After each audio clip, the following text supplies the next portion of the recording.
Uttar Pradesh police अभी तक विकास दुबे का सुराग नहीं लगा पाई है। कानपुर एनकाउंटर को 4 दिन से ज्यादा बीत गए हैं, लेकिन विकास दुबे का कुछ पता नहीं चला।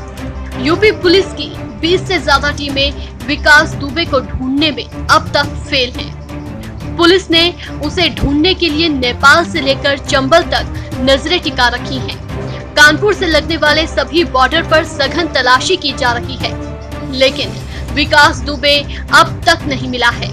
ये भी कहा जा रहा है कि विकास दुबे हुलिया बदलकर पुलिस को चकमा दे रहा है। वहीं दूसरी तरफ जांच तेजी से चल रही है।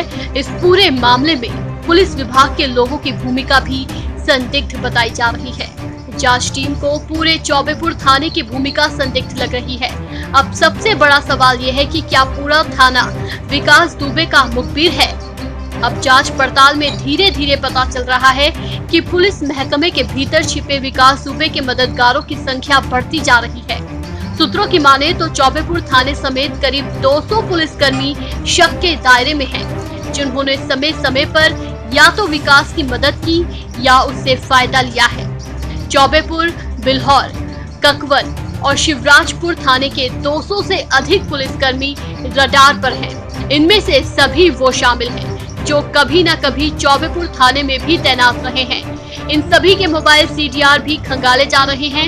IG रेंज कानपुर मोहित अग्रवाल ने कहा कि अगर कोई आरोपी पाया जाता है तो उसके खिलाफ हत्या का मामला दर्ज किया जाएगा, उसे फौरन बर्खास्त कर दिया जाएगा। तो जांच जैसे जैसे बढ़ेगी वैसे वैसे खुलासे होते जाएंगे। लेकिन सबसे बड़ा सवाल, 8 पुलिस का हत्यारा विकास दुबे कब पुलिस के हत्थे चढ़ेगा?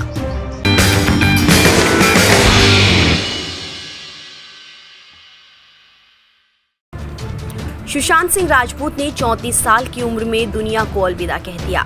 उनके निधन से बॉलीवुड इंडस्ट्री के साथ साथ उनके फैंस को भी झटका लगा है। सुशांत सिंह राजपूत के निधन से पहले उनकी एक्स मैनेजर दिशा सालियान ने भी आत्महत्या कर ली थी। सुशांत और दिशा के निधन के बाद से ही बॉलीवुड एक्टर सूरज पंचोली पर भी कई आरोप लगे। साथ ही कहा गया सुशांत सिंह राजपूत और सूरज पंचोली के बीच हाथापाई भी हुई थी। इन आरोपों को लेकर सूरज पंचोली भड़के नजर आए। साथ ही उन्होंने सुशांत और दिशा सालियान की मौत को लेकर लगे आरोपों को भी खारिज कर दिया। बता दें, सूरज पंचोली ने बॉम्बे टाइम्स को दिए इंटरव्यू में सुशांत सिंह राजपूत और दिशा सालियान के निधन के बारे में बात की। उन्होंने कहा, सुशांत के साथ क्या हाथापाई हुई है? मेरा उनसे कभी कोई झगड़ा नहीं हुआ है। इस बारे में मैं पहले भी सफाई दे चुका हूं। और सलमान खान मेरी जिंदगी में दखल क्यों देंगे? क्या उनके पास कोई और काम नहीं है? मैं ये तक नहीं जानता कि दिशा है कौन। अपनी जिंदगी में मैं दिशा से कभी नहीं मिला। सुशांत के निधन के बाद मुझे दिशा के बारे में पता चला और मुझे उनके परिवार के लिए दुख है। किसी ने इस बात को अपनी पर्सनल फेसबुक अकाउंट पर लिखा था। बता दें कि सुशांत सिंह राजपूत बीते 14 जून को अपने घर में मृत पाए गए थे। एक्टर के निधन से उनके फैंस को काफी झटका लगा था। सुशांत सिंह राजपूत के निधन को लेकर उनके फैंस लगातार सोशल मीडिया पर CBI जांच की मांग कर रहे हैं। इसके साथ ही वो लगातार बॉलीवुड में जारी परिवाद के खिलाफ भी आवाज उठा रहे हैं।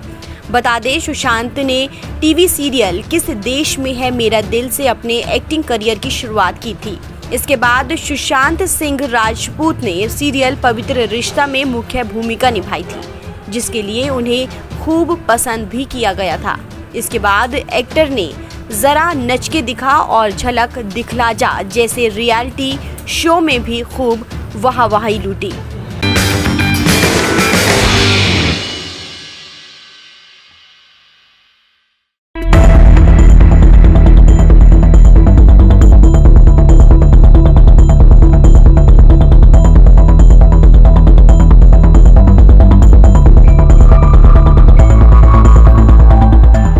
कानपुर में 8 पुलिसकर्मियों की हत्या करने वाला विकास दुबे अभी तक पुलिस की पकड़ में नहीं आया है।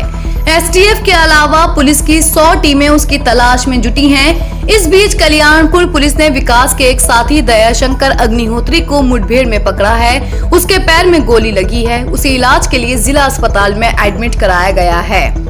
बताया जा रहा है कि गुरुवार रात पुलिस टीम पर हमला करने वालों में विकास के साथ दयाशंकर भी शामिल था। मिली जानकारी के मुताबिक दयाशंकर ने पूछताछ में बताया है कि पुलिस की तरफ से ही दबिश की जानकारी लीक हुई थी, जिसके बाद विकास ने अपने गुर्गों को हमले के लिए तैयार किया था, जिसके बाद हुई ताबड़तोड़ फायरिंग में एक सीओ समेत 8 पुलिसकर्मी शहीद हो गए थे। उधर यूपी पुलिस ने मुख्य आरोपी विकास दुबे की गिरफ्तारी पर 1 लाख रुपए इनाम घोषित कर दिया है। इससे पहले विकास पर 50,000 रुपए का इनाम रखा गया था। सूत्रों की माने तो विकास दुबे सरेंडर करने की फिराक में है। ऐसा वो संतोष शुक्ल मर्डर केस में भी कर चुका है, लिहाजा उसकी गिरफ्तारी पुलिस के लिए बड़ी चुनौती है। शनिवार को सरेंडर की भनक लगते ही उन्नाव और लखीमपुर खीरी में पुलिस एक्टिव हो गई थी। हालांकि यहाँ भी विकास नहीं पहुंचा। इससे पहले शनिवार को विकास के उस मकान को ढा दिया गया है जहां मुठभेड़ हुई थी। शनिवार दोपहर कानपुर प्रशासन ने विकास दुबे के मकान को गिराने का फैसला लिया, जिसके बाद उसी की जेसीबी मशीन से पूरा घर ढा दिया गया।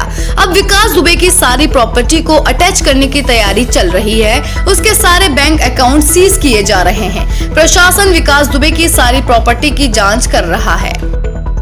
उधर विकास दुबे एनकाउंटर मामले में चौबेपुर एसओ की भूमिका संदिग्ध पाए जाने के चलते उन्हें सस्पेंड कर दिया गया है। दबिश की सूचना लीक होने के चलते इस मामले में कुछ पुलिसकर्मियों की भूमिका की जांच भी की जा रही है।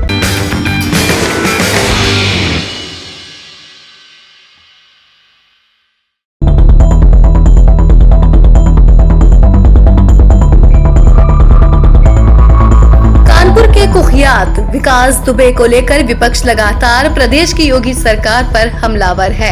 वहीं बीजेपी के सहयोगी और योगी सरकार में कैबिनेट मंत्री रह चुके ओम प्रकाश राजभर ने भी अब सरकार के खिलाफ मोर्चा खोल दिया।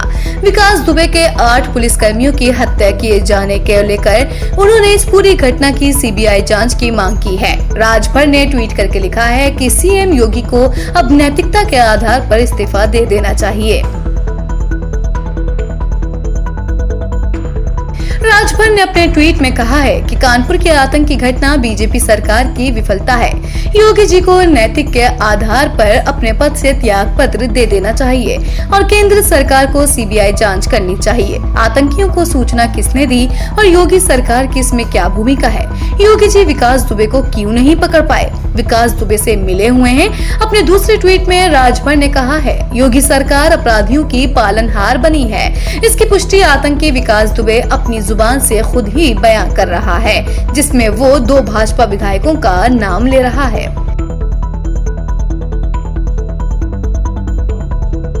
इससे पहले राजभर ने ट्वीट कर राम राज्य का पोस्टमार्टम लिखा था। उन्होंने लिखा था, मजदूर परेशान, युवा हताश, महिलाएं असुरक्षित, किसान त्रस्त, शिक्षक लाचार, लाखों बेरोजगार, पिछड़ों के आरक्षण परवार, गरीब भुखमरी का शिकार, अस्पताल बदहाल और बढ़ता अपराध, बेबस है सारा यूपी, काहे की योगी सरकार। गौरतलब है कि मिशन 2022 की तैयारियों में जुटे सुहेल देव भारतीय समाज पार्टी के नेता ओम प्रकाश राजभर योगी सरकार से अलग होने के बाद से लगातार बीजेपी सरकार को निशाने पर लिए हुए हैं। कानपुर की घटना के बाद से राजभर कुछ ज्यादा ही आक्रामक नजर आ रहे हैं।